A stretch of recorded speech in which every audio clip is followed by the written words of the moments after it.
2004 और 2009 जो 2 बार कांग्रेस पार्टी लोकसभा चुनाव जीतकर आखिरी बार केंद्र में सत्ता में आई 2004 से 2014 तक, उसमें सबसे बड़ी भूमिका आंध्र प्रदेश की थी। तब आंध्र प्रदेश का विभाजन नहीं हुआ था।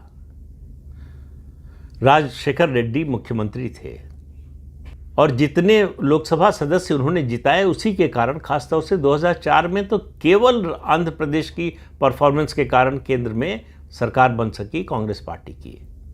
2009 में भी बड़ी भूमिका थी, लेकिन निर्णायक उस तरह की भूमिका नहीं थी जैसी 2004 में थी। वो पार्टी जो 2004 और 2009 में कांग्रेस पार्टी को केंद्र में सत्ता में लाने में इतनी बड़ी भूमिका जिसने निभाई थी, वो पार्टी आज लगभग समाप्त हो गई है। जैसे ही वाईआरसीपी उभरी और टीडीपी और वाईआरसीपी में मुकाबला हुआ तो एक बार वाईआरसीपी जीती, अब फिर तेलुगु देशम पार्टी जीत गई है। कांग्रेस का कोई नाम लेवा नहीं है आंध्र प्रदेश में। तो सवाल यह है कि ये सब उदाहरण मैंने क्यों दिए? ये उदाहरण दे रहा हूँ बिहार के विधानसभा चुनाव के संदर्भ में।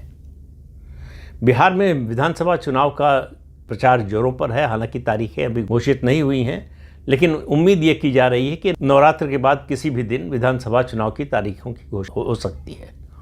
इस समय सबसे चर्चा में जो पार्टी है वो सबसे नई पार्टी है और वो है जन स्वराज पार्टी प्रशांत किशोर की।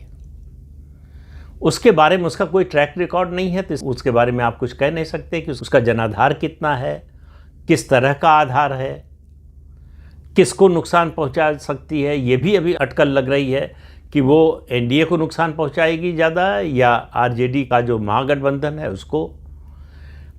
क्या ताकत है प्रशांत किशोर की, ये किसी को मालूम नहीं है।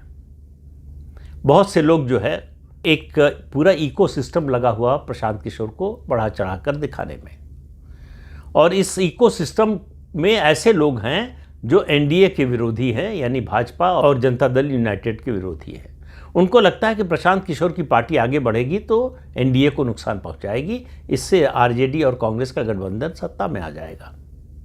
तो एक माहौल बनाया जा रहा है कि प्रशांत किशोर बहुत बड़े नेता बन गए हैं, उनका जनाधार बहुत तेजी से लगातार बढ़ रहा है।